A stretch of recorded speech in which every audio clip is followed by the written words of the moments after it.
¿Cómo están? En esta oportunidad vamos a estudiar la amplitud de las funciones senoidales. Y esto se va a dar cuando la función seno o coseno les multipliquemos por algún número real, por algún valor. A ver, vayamos nuevamente a jugar. Fíjense acá en el GeoGebra. Yo voy a escribir la función canónica, la función base, que es y igual a seno o coseno, cualquiera de las dos. ¿Ya? Ahí está la función canónica base, seno de x. Como dije, también puede ser el coseno, es lo de menos. Un poquito voy a reducir el zoom. Ahora voy a dibujar la función y igual a seno de x, pero en este caso le voy a multiplicar por 2. ¿Ya? Se va a multiplicar por 2 a la función seno de x. Voy a presionar Enter y fíjense lo que sucede. Le voy a poner otro colorcito que sea de color rojo. Fíjense que la curva se acaba de estirar, ¿no?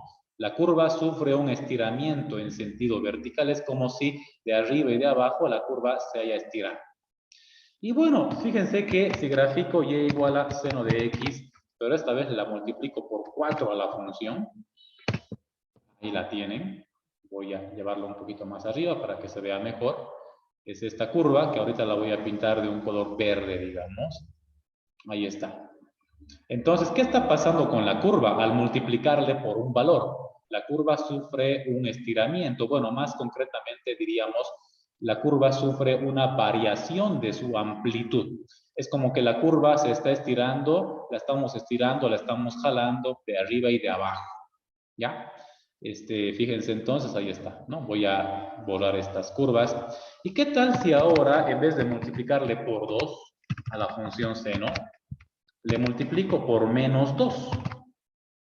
Pues va a pasar lo mismo, solamente que quiero que se fijen que la curva a la vez se invierte, es como que se estaría volcando, ¿no? Sufre una especie de reflejo, pero igual se estaría estirando, ¿ya?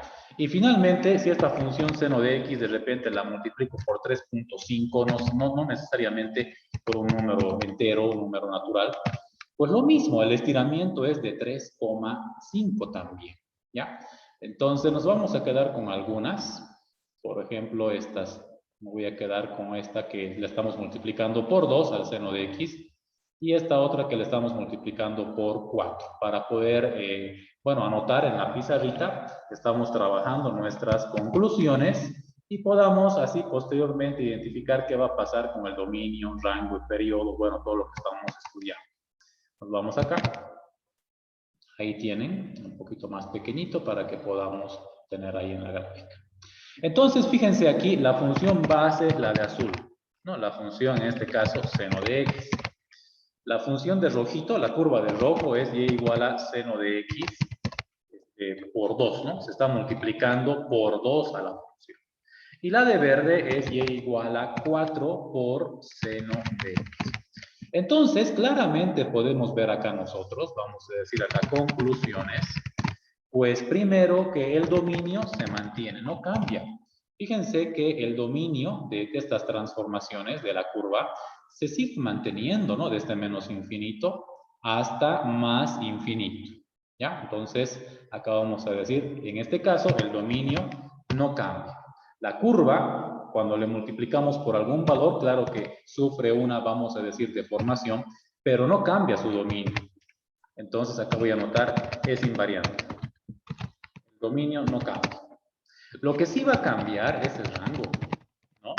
El rango es el que va a cambiar, porque cuando le hemos multiplicado por 2 a la función seno, el rango, fíjense que es de la curva de rojo desde menos 2 hasta más 2. Y cuando le hemos multiplicado por 4 a la función seno, la curva de verde es desde menos 4 hasta 4. Entonces, fácilmente se puede deducir que si el rango de la función canónica es desde menos 1 hasta más 1, pues al multiplicarle por 4, ese rango se cuatriplica, ¿no? Por 4.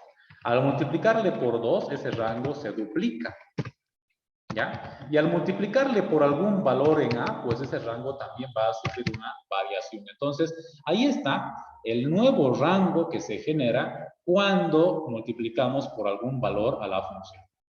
¿Y cómo repercute eso en la función, en la curva? Pues la curva sufre un estiramiento. En este caso, como dije, la amplitud es la que cambia de la onda, ¿no? De la curva. Y finalmente, vamos a decir acá 3, Tercer elemento que tampoco estaría cambiando sería el periodo.